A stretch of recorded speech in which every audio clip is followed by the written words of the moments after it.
คันมองเฮ็ดให้มือคืนที่เจ้ามืออ่านเลือดจะให้เว้าข่อยแนมเบิ่งแขวมันน่ะในพระเฮ็ดลังช่างปิ้นหน้าผากมา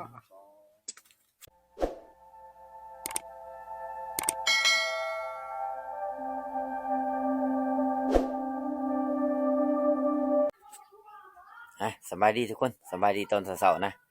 มื้อนี้เฮาก็สิหางหากาเกียมเข้าป่าคือเก่าทุกคนเลยก่อนสิเข้าเฮาก็ตั้มขี้มือก่อนตั้มมือนะหรือว่าตั้มดินปืนนะทุกคน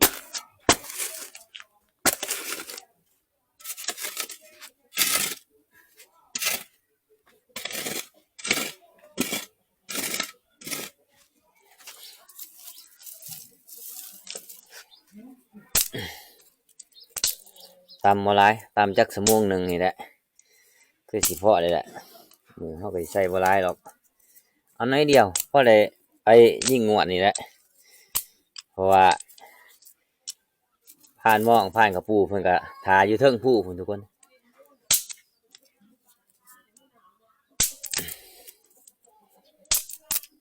หยางฮ้อแล้วเขาใส่ถือว่ากกสาบเสือนะทุกคนเลย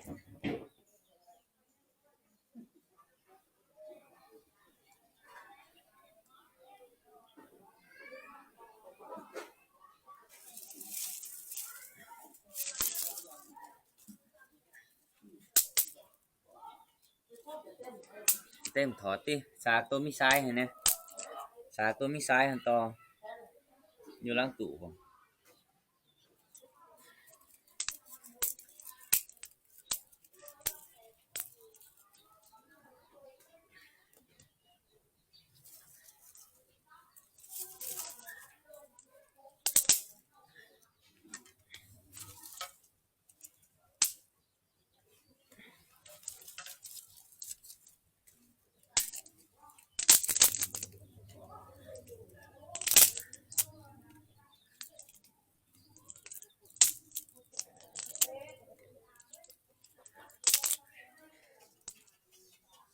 นี่ต้องอัดเนี่ยทุกคนเลยให้มันหมอดก่อนจักนาที2 นาทีให้มันเย็นก่อนเขาจะจังอันนี้นะจังเอาไปขัวเนาะ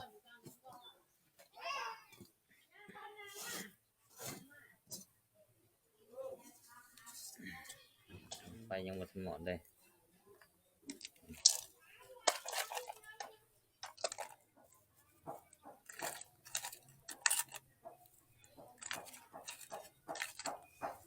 เขาจะใส่3 อันนะ3 อันต่อขี้เกียจของหนึ่งเนาะ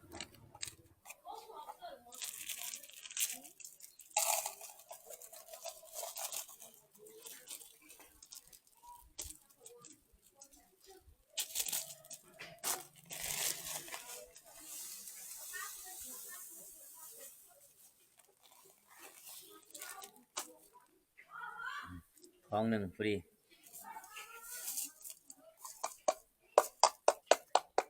อาจจะมาใส่น้ำหน่อยหนึ่งนะเพื่อว่ามันขี้เกียจมันเปื่อยเนาะเกียเปื่อยกับพอดีเลยใส่น้ำ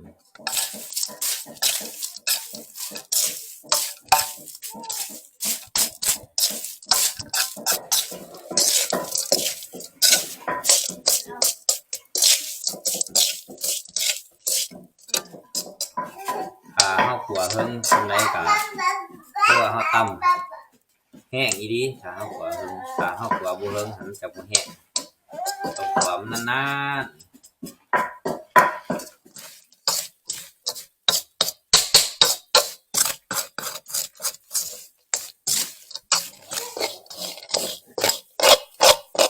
เราก็จะเอาประมาณนี้นะคือว่าทำอีกอะไรแต่ทุกคนเลย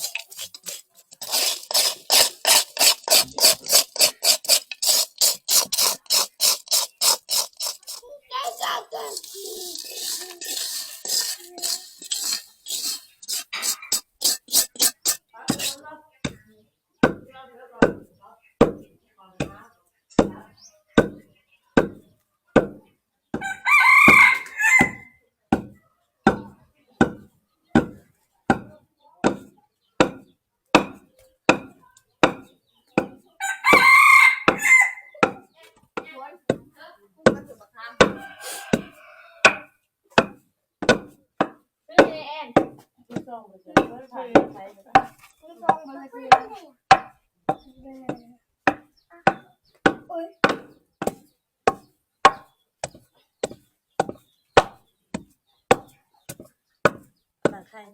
บเจ้าได้ไหมมึงลาไม่ใส่เอาเปลือกมึงหน้าทิ่มมันสิแสบครับ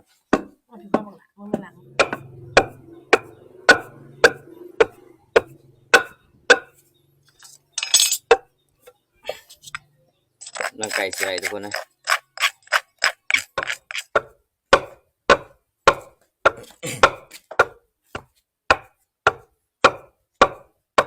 เลยเจอมันก่อนสิไรหรือบ่ไรแต่ว่าไก่สิไรเลยทุกคนเลยนะจะหน่อยตามอีกจะหน่อยก่อนจังสิจูดเบิ่งอีกกับผู้ดีตากเลย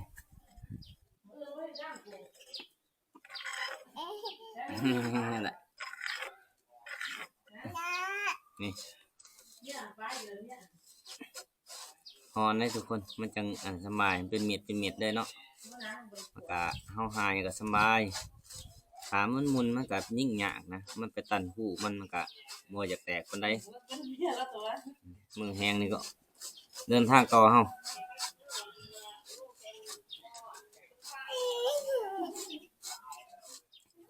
มีไก่ไปนำเลยมื้อนี้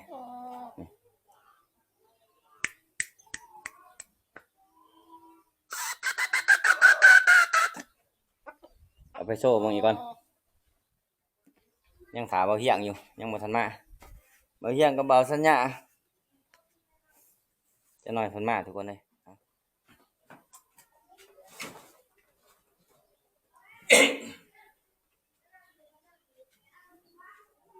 สัมภาระเฮาเอาลายขึ้นกว่าเก่าเลยเขาน้ำถามป้ามึงคือว่าพาเฮาหน้าเฮาไปมื้อนี้ก็คือรถจักรห่างเนี่ยทุกคนเลยเนาะก็คือมอเตอร์ไซค์ห่างนี่แหละเอาใส่งานไปก่อนมื้อนี้บ่าวเฮียงกับบ่าวสัญญากำลังมากำลังมาหอเรือนพานใหญ่บัดนี้โอ้จนค่ำเลยมาแต่ไสเจ้าแม่มาซื้อเนี่ยกินยาโอ้ซื้อยังไงไปกินซื้อมีมาม่าว้ายอาหารสำเร็จรูปเนาะไปบัดนี้เดินทางต่อตอนนี้ก็เวลาทุ่มหนึ่งเลยแหละทุกคนเลยเนาะนึกว่าสิคิดว่าสิได้คืนตะเวนนะโอ้คำจนเหมือนเอ้ากับผู้ดีตายตาไปเลยทุกคนดีบุรีขสิมานน้ำทางไปอีกครับบัดนี้กำลังหอตีนผู้ทุกคนเลยกำลังก้าวขึ้นนะโอ้เพื่อสิหอดเลยเรียกว่าเลิกเติบเนาะคอยยัน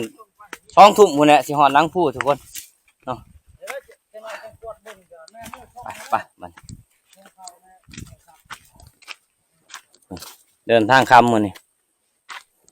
ไปน้ำกันมื้อนี้5 คนให้ทุกคนเนาะก็คือในพานเองพานใหญ่พานเฮียงพานแอแล้วก็เบาสัญญานะวันนี้ไปหาทีมงานเฮาอยู่เทิงว่าหน้าใหญ่ถาเฮาอยู่แถวละหังผมก็พานมองพานกระปูเนาะแล้วก็ขาดบ่ได้ก็คือเบาโอเดียงนะถาเฮาอยู่พุ่นเมื่อวานนี้เฮาลงมื้อนี้ขึ้นต่ออีกโอ้ขนาดกลางคืนยังเมื่อยเลยทุกคนเลยพักผ่อนกันทุกคนเลยมาเลยแต่เมื่อยขนาดอากาศหนาวนะทุกคนวันนั้นก็ยังเหือแต่เนาะเพื่อสิขึ้นเหาะพักผ่อนก่อนจัก10 นาที20 นาทีจังไปต่อนะทุกคนเนาะไปกันต่อทุกคนเลยบัดนี้หลังจากเขานั่งพักผ่อนเพิ่งเติมไปเนาะว่าสินั่งข้าวเดียวปาดไปเกือบชั่วโมงนึงนะทุกคนนั่งพักผ่อนไม่นานตอนนี้ก็คือว่า3 ทุ่มเลยทุกคนเลยเกือบสิได้3 ทุ่มเลยนะตอนนี้โอ้ยอากาศจะเป็นหนาวทุกคนเอ้ยหนาวจนสั่นบับเลยเย็นเบิดหูเบิดแขนนะก็คือเข้าไปนี่เข้ากับสิไต่ตาไปเลยนะทุกคนเนาะจอมันกินมากระบอกกันแหละเพราะว่ามันออกมากินสายทางไงตอนนี้ในพานมาเที่ยวก่อนโอ้โหเบิ่งมันเด่นเดือดเป็นเดือดเลยสายทาง3 หัวเที่ยงหน้าหน่อยเฮาเลิกเติบคิดว่ามื้อนี้เกือบตี 1พุ่นในเพื่อไว้เนาะบัด ดนี้เฮาก็สิได้แยกออกจากทีมงานนี่นะทุกคนตอนพานใหญ่เพิ่นแยกไปแต่เฮิงเลยแหละพานใหญ่ส่วนในพานเองก็จะนี่ไปทางนี้แหละเสียบทางเงือกยางหน่อยหน้าน้อยเฮาเลยส่วนพานแอร์กับพานหญ้าไปนํกันพานเที่ยงก็แยกไปนะแยกไปของพี่นี่ทุกคนเนาะไปดุนกันว่าทีมงานเฮาสิคอยยังไงเนาะหรือว่าสิมันยังไงเนาะ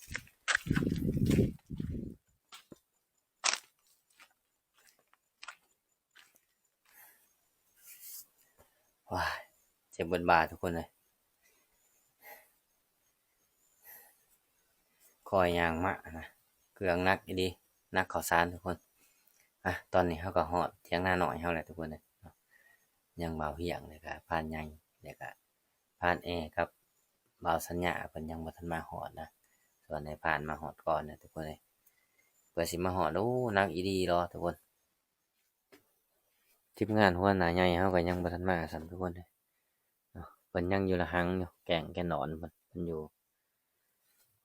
เรียกว่าเพิ่นสิย้ายมาได้ยังอยู่ทุกคนในผ่านก็สิหาซุมเพื่อนซุมไผก่อนบัดนี้ตื่นเช้ามาก็โอ้เย็นขนาดหนาวขนาดทุกคนเลยเนาะไก่ปลาก็คันเป็นแซ่เอาอยู่ในผ่านก็สิไปต่อไก่ก่อนเหมือนทุกคนหลายดีไก่โอ้คันเป็นแซ่เอาอยู่แต่ว่าความหนาวนี่ตีมันบ่จักมันง่ายเลยทุกคนเลยขนาดย่างสั่นทดๆเลยไปลุ้นกันว่าสิมานหรือบ่มานเนาะเอาไปต่อไก่ในตอนเสาร์นี่ทีมงานเฮาก็ยังบ่ทันมาฮอดซ้ำทุกคนเลยนอนลืมตื่นว่าสิไปรัดเสารัดบ่ทันเลยนี่ก็เวลา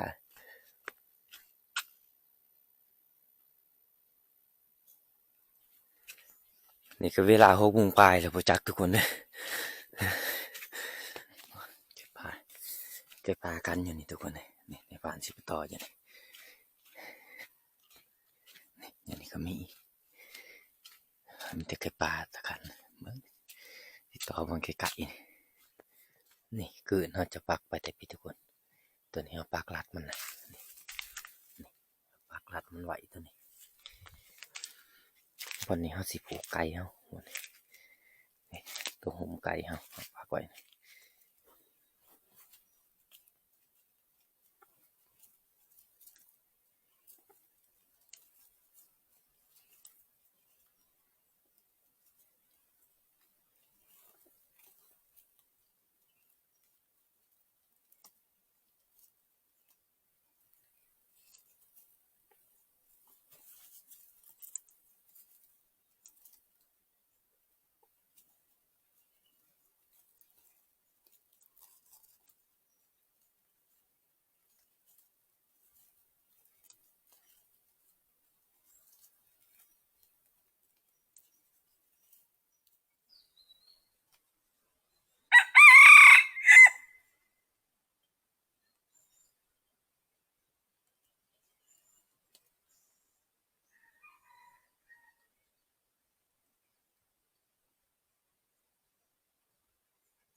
ตอนนี้เราก็มาฮอดเที่ยงเลยทุกคนเลยเนาะทีมงานเราก็กำลังมาฮอดพอดี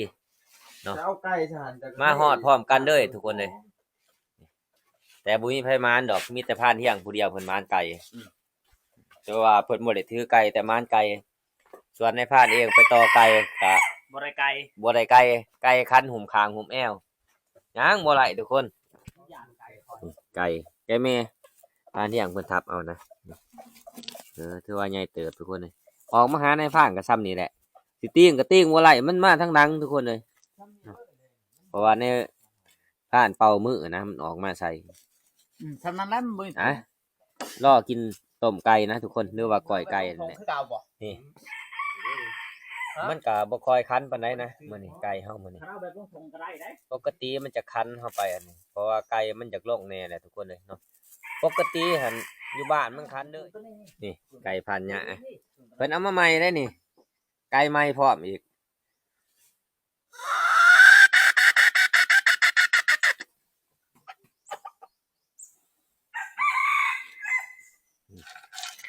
โอ้อีกไก่ทางพานเที่ยงจะมีมาไปเฮ็ดพานเที่ยงเพิ่นก็มีเมนูหนึงนะลูกอมเนาะลูกอมก็ว่าแม่นลูกก้อนย่าลูกก้อนไว้อมแทนฮ้อนย่ามยาของหวาน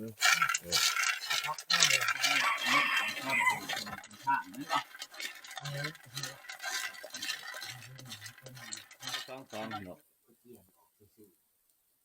เอาสองฟองเนาะบอกฟองเสริมเนาะ อ่ะไอ้ทีเลยนี่โอ้เรื่องแถมเลยปิ่งกินกับแจ่วจะก็ดีว่ะ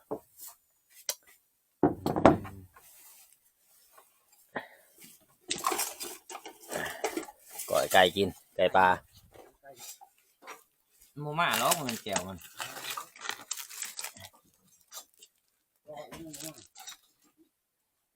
มาคันขาทางชื่อ นู่นตัวได้นู่นตัวนังโคนู่นควายตัวนังฮะควายสิเขาไปต่อในห้องพอดีเลยเนาะ อุ้ยไก่ตัวนี้จะบ่ต่อก็ได้แห้งมันบ่ใกล้ช้ำ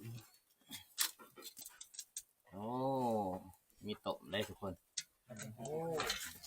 พักต้องต้มเครื่องในมันพอขี้เก็บโบไม่ได้ออกวะนี่ อ๋อ มะขามสมหรือบักขามหวาน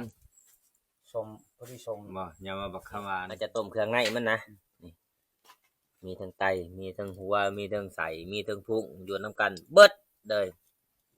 ต้มนะยังผักกะละวานมันโอ้ผักกะละวานเลยทุกคนเลย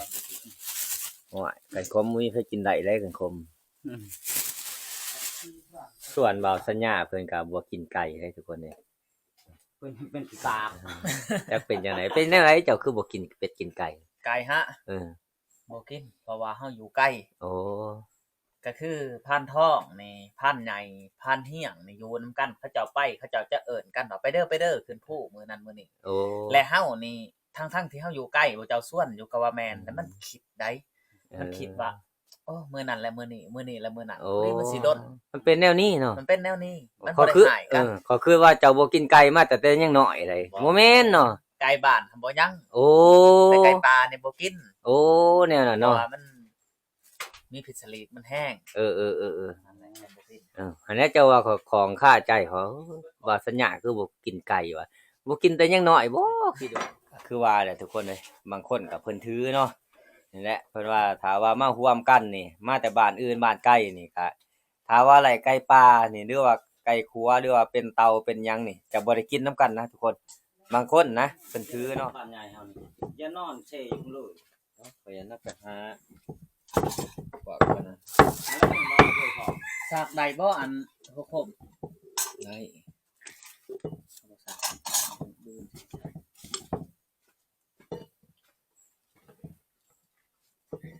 โอ้ไก่หาย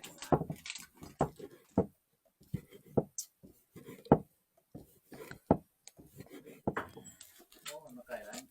ได้ปั้นเที่ยวกันอาเยะ โรคพัชเนีย ก็ย้อนปลาบรูนี่แหละมาขึ้นหมูอ้าวโอ้ยมันได้สิญาอันนี้ไปตามทางดำ ไปทางดำ ไปทามเจ้าแหน่ก่อนเจ้าสิใส่คือฮาวาหั่นเด้ นี่เห็นไหมโป่งเนี่ยก็ใส่ผักหอมนี่ครับเด้บัดนี้ใส่ผักหอมเนี่ยก็ปิดไว้บ่ได้ซีมเลยใส่กินจักสิเป็นแนวไรเนาะลูกอมผลิตจากประเทศลาว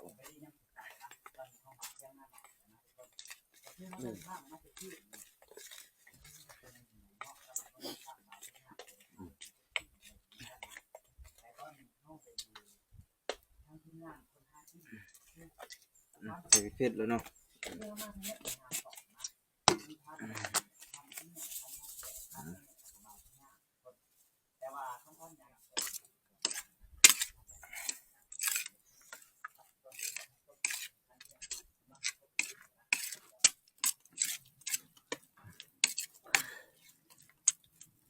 โอ้ซื้อในมะขามนี่ไปนำมาแล้วเก็บผักสมิกก่อนกินกับลาบไก่ผักสมิกก็อยู่กับนี่เลยทุกคนอยู่กับเตียงหน้าหน่อยเขาเลยเนื้อผักมีสีซอยมื้อบ่อยาก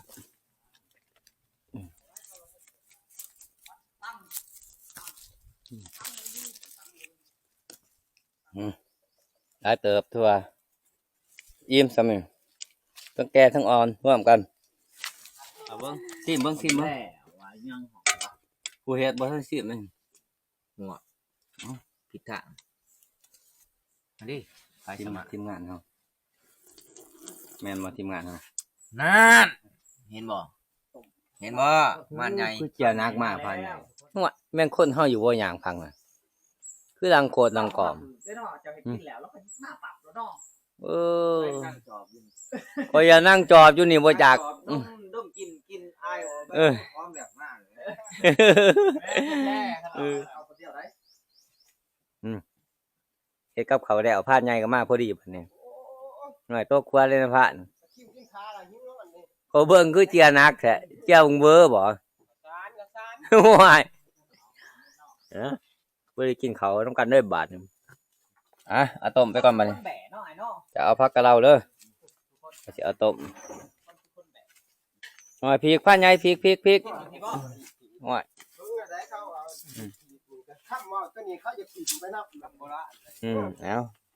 เอาคนโบราณเนาะยังว่าโบราณเนี่ยเขาว่าแนวอะไรดีกบ่ กับอันนั้นกับถ้วยโอ้ยถืออันไหนดูพักลาบไก่ถ้วยครับ ลาบไก่มาแล้วลาบไก่มาแล้ว พันทองเปล่าไก่มาเลย เอาโอ้ย บานนี่ ตุนแต่เนอะกับตุนแต่ มาทุกคนกินข้าวร่วมกันกินข้าวเช้านะ กับตุนแต่อ ก็ ยู่ คือลาบไก่ อยู่ป่า บ้าน เพก ที่อย่างเพิ่นได้มาเนี่ยเนาะ เทิก นั่งเข้าเขาเบี้ย พันใหญ่ก็มาหอดพอดี มันเบิดบ่ ทั้งกินทั้งขี่ใช่นะผม พัก ขี่มองได้กับขี่มองหันและพันยาไปนั่งเด้อมองขี่มันครับ มันสิมาขี่ว่า ขี่มองเก้า เรื่องขี่มึงเก่า วันนี้มานำลงไป พักได้พักกะเรา แล่นพัดแล่นโค้งขึ้นมาคือแล้ว พักกะเราวานเลย โค้งขึ้นมาเทิงคือ อันคมนี่มุ้ยเพิ่นกินได้เลยนี่ จะรับตาได้ ของหมักเพิ่ม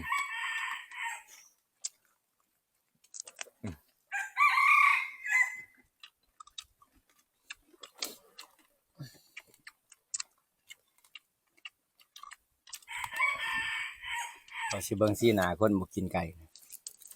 โอ้ยสมแสบเลย แซ่บเลย เบิ่งสิซิมลองเบิ่งทุกคนบาทหนึงซิมพักไปบ่ได้ซิมอันนี้ตัวนี้แล้วค่อยกินข้าววังลง เราจะย่างเขาเจ้ากินไก่บ่ได้ก็ชดน้ำมันเอา บ่ เป็นหยัง มาไก่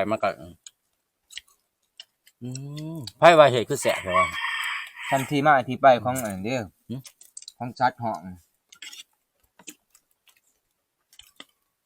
ฟังเด้อฟังไก่แต่ละตัวหันเด้อ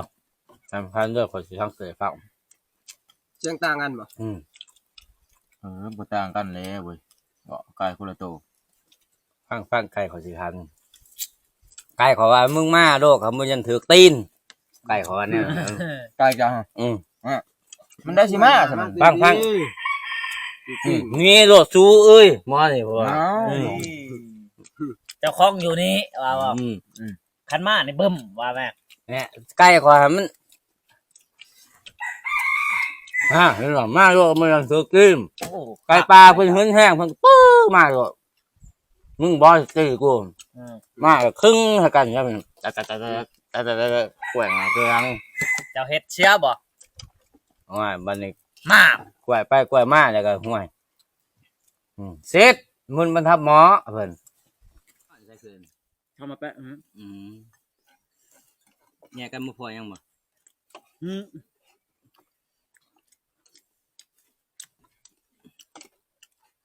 พอยังมากแล้วบ่พอยัง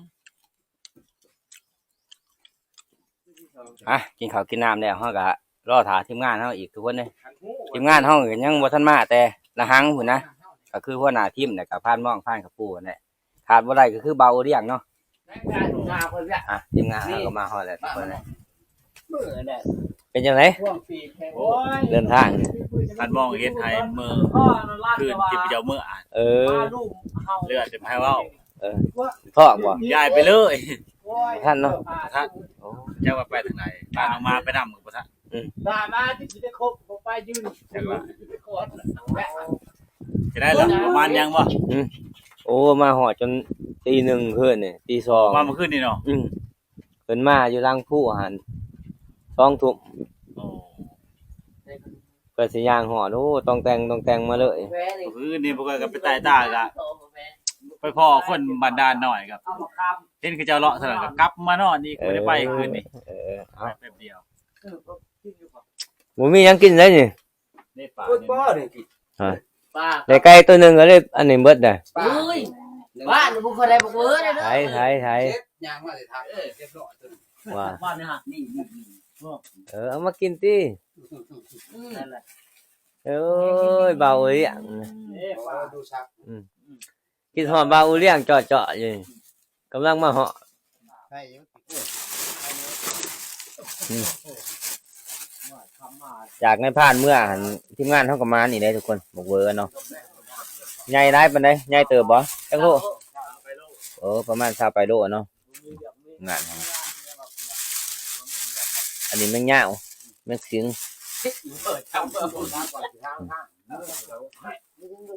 เนี่ยก็สอบก็แม่นสิหมูนะอันนี้ป้าเนาะ ป่าใส่มอง โอ้ถูกเนาะ พอได้กินตัวนี้แล้วมื้อเช้านี่ เอา นั่นแม่ป่าเว้ย หนึ่งป้าก่อนป้าทีมงานเฮามาเนี่ยมาแต่บ่กินเพิ่นก็อยากกินข้าวแล้วเพิ่นย่างมาไกลก็ดีครับ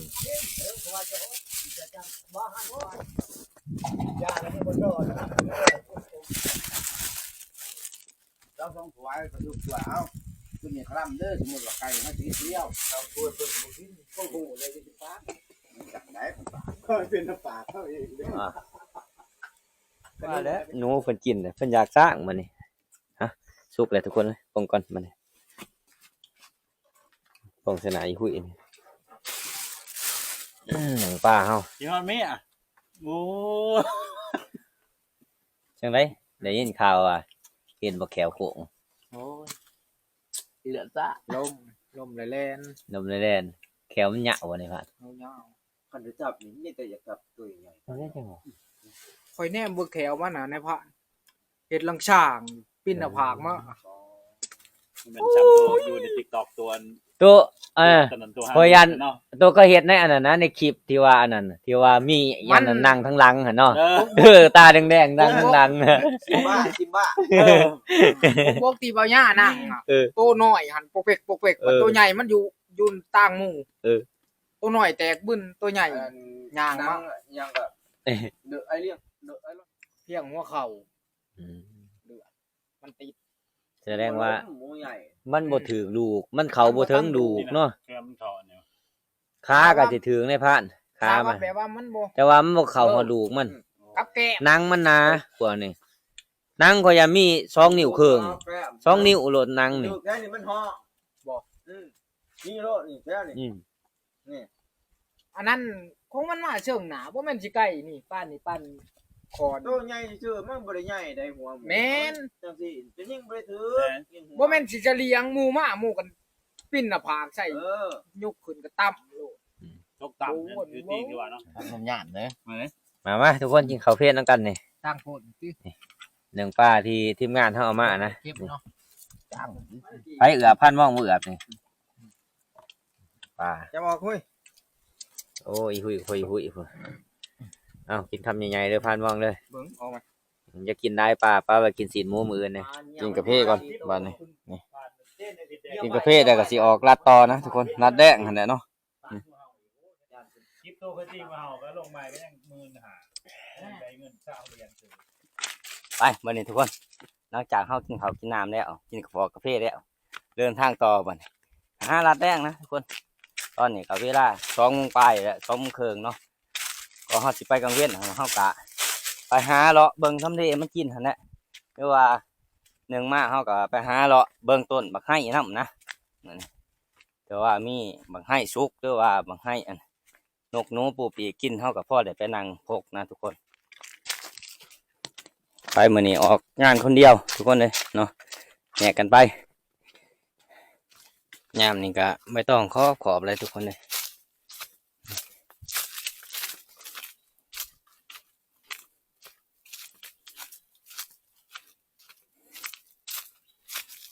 เวลาเขาจอบหมูจอบยังนี่ก็จอบยากลำบากถ้าเขาดวงดีอีดีเขาจังเลยทับมันเนี่ยดูว่าไก่ทางรถคนเที่ยวได้หลายมันก็มีใบไม้แนวนั้นเลยทับบอกเอิญถามว่าแนวนี้โอ้จอบยากหอยบุกถอกใหญ่มันยางเห็นแถวทางยางกินแถวทางทุกคนเลยที่มันพืชนี่นะมันดอกหากินบางใหม่นะทุกคนเลยหอยหมูตัวเดียวเนาะมันเด่นจนอันนี้มันเด่น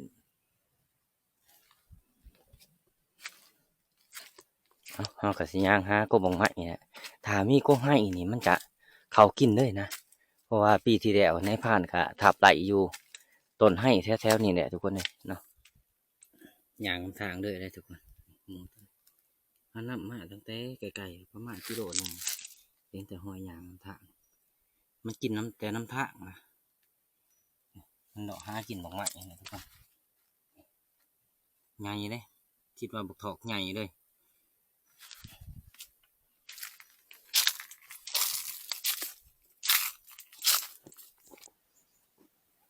เอาว่านี่นกเป่าจะมากินมาอีกอย่างทุกคนเลย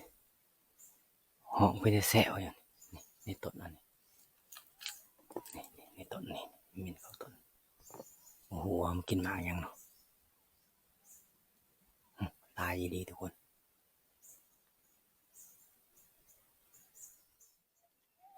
นกเป่ากินบักไหมทุกคน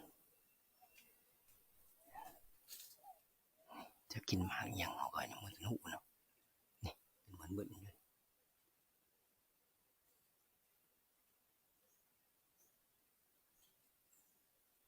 เบิ้งสิลองยิงมันก่อนจากตัวทุกคนเลยหาว่ามันถือเนาะ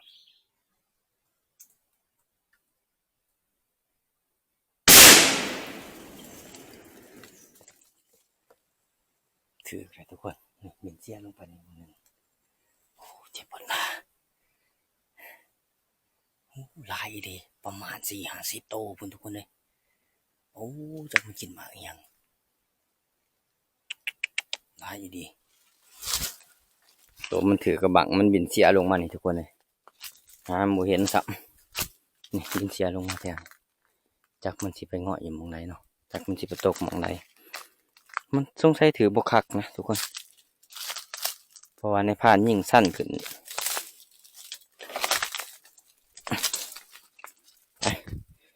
ไปหาเบิงโกบักแต่บักกอกก่อนคนเลยอันนี้หาเบิงบนบักเวิร์มเด่นเนาะ3 คำไหนเฮาก็สิไต่ตาเงี้ยเลยเลาะจนหอบที่บ่พอยังเลยทุกคนเขาไปเบิ่งกกแต่มากินจนหมุนเบิดกินเบิดต่างหน้าเนี่ยนะในผ่านก็ลงมาพักหลุมอีกนี่แต่ว่าซ้ายนี่หันต้นมะกอกเหลือมลายเลยทุกคนถ้ามันเบิดบักแต่บางยังเนี่ยมันจะมาต้นมะกอกเหลือมนะคอยมากินมะกอกเหลือมทุกคนเลยกอกเหลือมก็ยักนี่กินมะกอกเหลือมโอ้จนแป้นเบิดน้ำนี่แถวนี้แม่นเบิดเสียดายบ่ได้ถืออูมานำทุกคน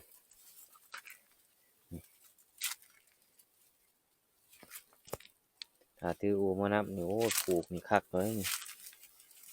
นี่กินแมนเบิดลองต้นเฮียงกันมันกินหาเลาะเบิ่งมะกอกเดือมคนนี้เลาะเมื่อเที่ยงเฮาเลยทุกคนเลยล่มก็ล่มแท้ๆทั้งๆกันสินั่งกะยันเงานอนตกต้นไม้มันบ่ได้อูมาทุกคนถ้าอูมาอันให้ผ่านก็สินั่งอยู่นี่เลิกๆจังสิคอยย่างมื้อนะ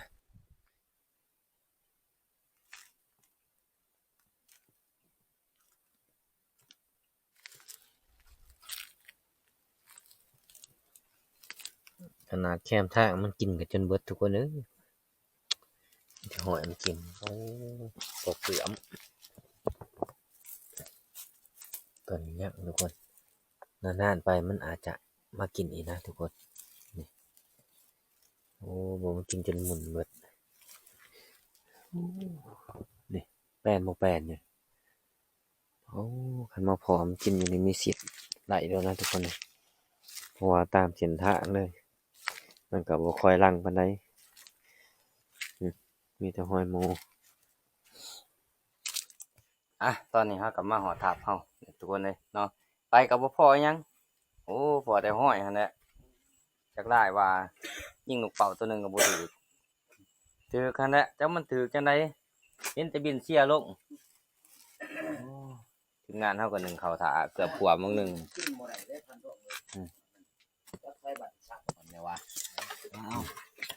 มาทุกคนกินข้าวแดงนำกันนี่ มีแต่ กับข้าวเฮากะต้มหัวหมู สมว่าหัวมันดี กินข้าวบ่ครบทิ่มดอกทุกคนเลย จะสิอีก ผ่านหม้องผ่านกะผ่านเที่ยงกะผ่านกระปูเพิ่นก็ยังบ่ทันมานะเพิ่นไปดัดแดง ผ่านหญ้าหันจะขึ้นเผา โอ้ลืมบ่าวสัญญาเนาะบ่าวสัญญาลืมเว้าถึงเพิ่นได้วงหนึงทุกคนเลย แม่นแล้ว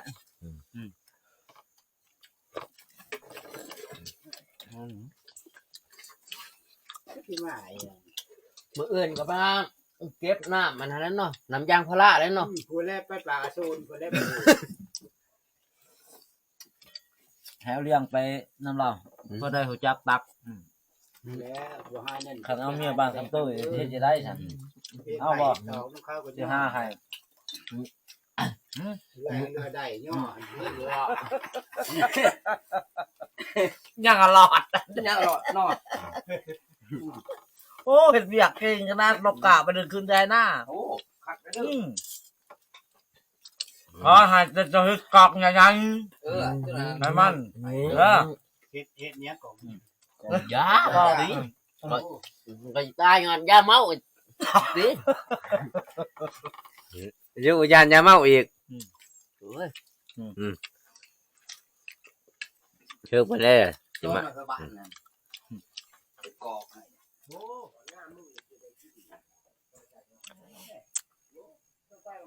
กินข้าวกินน้ำแล้วก็ในผ่านสิขอตัวพักผ่อนก่อนทุกคนเลยเนาะรอติดตามคลิปวิดีโอหน้านะก่อนอื่นก็ขอขอบใจทุกคนที่เข้ามาติดตามนะครับชมในผ่านตั้งแต่ต้นจนจบเนาะขอบใจได้ทุกคน